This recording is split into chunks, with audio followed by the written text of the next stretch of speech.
What if I told you the rules you've been following to fix your credit were never designed to help you? They were designed to make you fail. Think about it.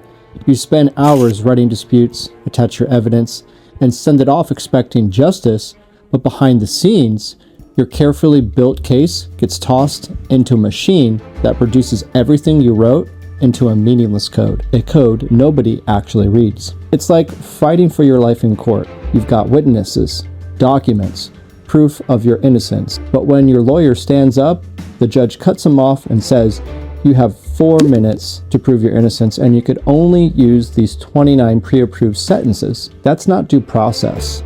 That's a rigged system. And unless you know how to flip it on its head, you're already playing a losing game. But here's the truth the credit bureaus hope you never learn. With a few countermeasure moves, things 99% of so-called credit experts will never tell you, you can turn their stall tactics into your leverage and even force violations into profit. In this video, I'm going to give you the exact countermeasure for every single dirty trick the credit bureaus pull, and a blueprint for dispute strategies that actually work in 2025. Now, before we get into the meat of this, let me tell you why you should listen. I'm Nguyen, the founder of Pinnacle Credit Repair. On this channel, you'll find over 169 real client case studies randomized across age, background, and state. No cherry picking, no gimmicks, just proof. I've been mentored by the pioneers of the Fair Credit Reporting Act, collaborated with consumer law heavyweights, and worked alongside attorneys who once worked with US presidents, including John F. Kennedy. So if I tell you the credit bureaus are running a kangaroo court, and when I hand you the countermeasures to beat it, understand this isn't guesswork.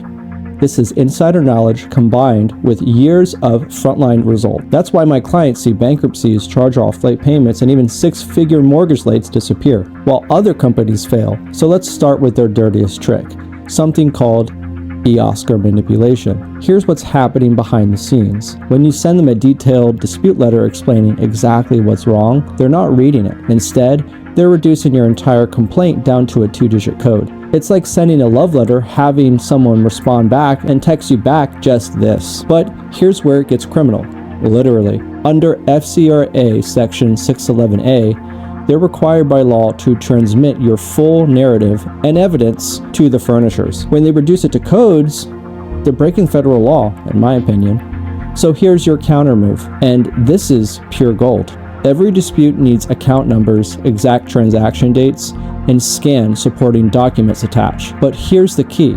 You explicitly demand in writing that your full narrative and evidence be transmitted to the furnisher, not reduced into a code. Quote section 611A word for word, and never, ever send regular mail. Certified mail only with receipts or online disputes is fine. Because when they inevitably break the law, and trust me, they will, you've got proof. And the moment they reduce your dispute to codes, you can escalate to the CFPB with evidence. Now you're not just disputing error, you're documenting federal violations. Now their second favorite dirty trick is slapping a frivolous label on your dispute. This is psychological warfare designed to make you give up. They're betting you'll think, oh no, maybe my dispute is frivolous. Dead wrong. The moment, and I mean the literal moment, you get a frivolous determination, you fire back with a written response. You demand that they specify exactly what supporting documentation is missing or why it's deemed insufficient. Force them to put their reasoning into writing. Then you resubmit with additional documentation. But here's the critical part most people miss. You write a detailed, unique narrative and reference FCRA 611A subdivision 3. Never use templates or AI. The bureaus can spot templates and AI from a mile away. If they stonewall you after this, you don't send another letter, you file a formal complaint with the CFPB and consider legal guidance for willful non-compliance. Because at this point, they're not just making mistakes, they're willfully violating federal law. Here's a violation happening right now most people never catch. The FCRA requires bureaus to forward your dispute to the data furnishers within 5 business days. 5 days. Not a week, not when they get around to it. 5 business days. But they're counting on you not tracking this. So here's what you do. Create a timeline for every single dispute. Calendar reminders, documented mailing dates, works. After 5 business days, you follow up in writing with this exact language. Please confirm my dispute was forwarded to the data furnisher within 5 business days as required by law underneath section 1681A subdivision 2. When they can't confirm because they probably didn't, you escalate immediately to the CFPB and your state attorney general with evidence of dates and certified mail delivery. Every missed deadline is another federal violation in your favor. This one's sneaky as hell. You successfully dispute something, it gets deleted. You celebrate, and then 3 months later, it's back like a bad horror movie sequel. Here's what's happening. Debt collectors are playing musical chairs with your debt, selling it to another collector who reinserts the same information. The bureaus are required to notify you within 5 business days anytime a previously deleted trade line gets reinserted. If you don't get that notice, that's a clear FCRA violation. So you need a deletion log. Every time something gets removed, document it. When it reappears, you will immediately demand written proof from both the bureau and the data furnisher that this debt is genuinely new or substantively different, not just reassigned to a new collector. The key is immediate action. The second you spot an insertion, you dispute it and file the CFPB complaint. Most people wait, thinking maybe it's legitimate, but don't wait. Make them prove legitimacy first. The next one, they love doing this. Suddenly, after you dispute something, they want you to prove a negative. They want a bank statement, tax returns, your first newborn child, basically anything to exhaust you into giving up. But here's what they don't want you to know. So when they start demanding excessive documentation, you push back with statutory language. Under FCRA and the 2024 Supreme Court decision in USDA versus Kirtz, the burden is on the furnisher to prove accuracy, not on me to prove a negative. You only provide what the FCRA specifically requires. Anything beyond that, you reject it in writing and call it improper. Document every interaction because this pattern of burden shifting becomes powerful evidence for legal leverage. This is where they really show their true nature. They claim they investigated your dispute, but all they did was confirm your name and social security number match. That's not an investigation. That's a joke. Here's how you expose this scam. After every investigation, immediately request a method of verification letter. Demand a precise description on how the furnisher actually reviewed your documentation. When you get back a form letter that doesn't address any of the specific evidence, and you will, you file a follow-up dispute highlighting the supporting evidence the furnisher ignored. Courts have ruled that confirmatory identity checks alone do not satisfy FCRA requirements for reasonable investigations. So when they give you that weak verification, you got them dead to rights. Time to escalate or consider legal action. Here's another dirty secret for you. Credit bureaus and data furnishers are business partners. They make money together.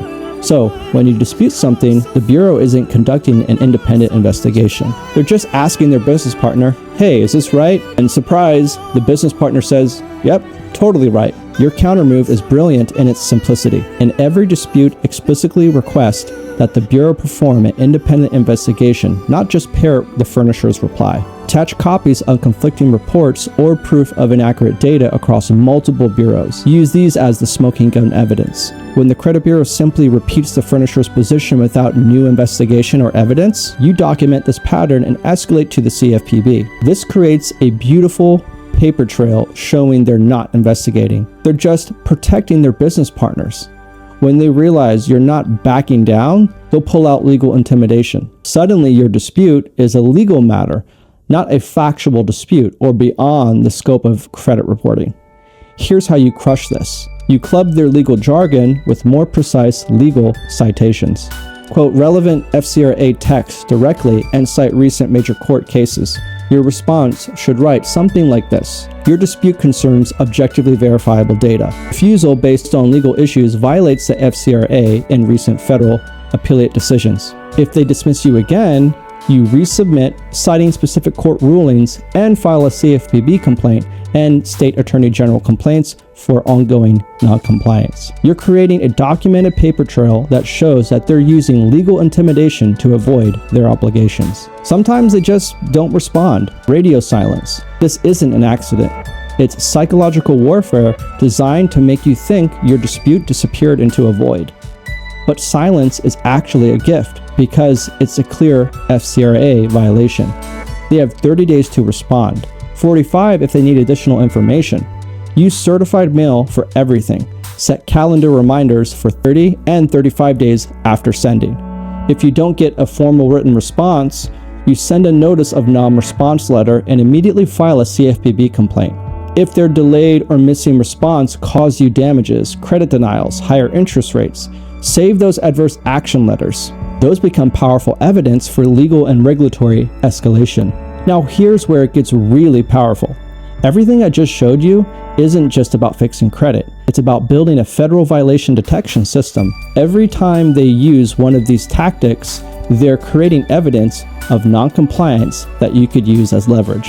I put together a complete checklist that shows you exactly how to write, track, escalate, and document every dispute so that every stall tactic becomes another violation working in your favor. But more importantly, I want to jump on a free 15-minute call with you to do a personal audit of your situation and help you set up the violation detection system specifically for your credit file. Because here's the truth they don't want you to know. When you follow this system correctly, you're not just disputing errors, you're collecting proof, escalating instantly, and using their violations as leverage. Every bureaucratic stall tactics becomes a potential payday, not more frustration. The call is completely free, and I'll walk you through setting up your personal countermeasure system so you never lose to those dirty bureau tricks again. This is why most credit repair experts stay stuck in the old playbook. They're playing checkers while the credit bureaus are playing chess. But now you're playing chess too, with government-backed teeth. Hit that subscribe button, book your free strategy call using the link below, and let's turn these tables once and for all. By the way, all the resource templates and legal citations are in the description below. Welcome to the revolution. I'll see you on the inside.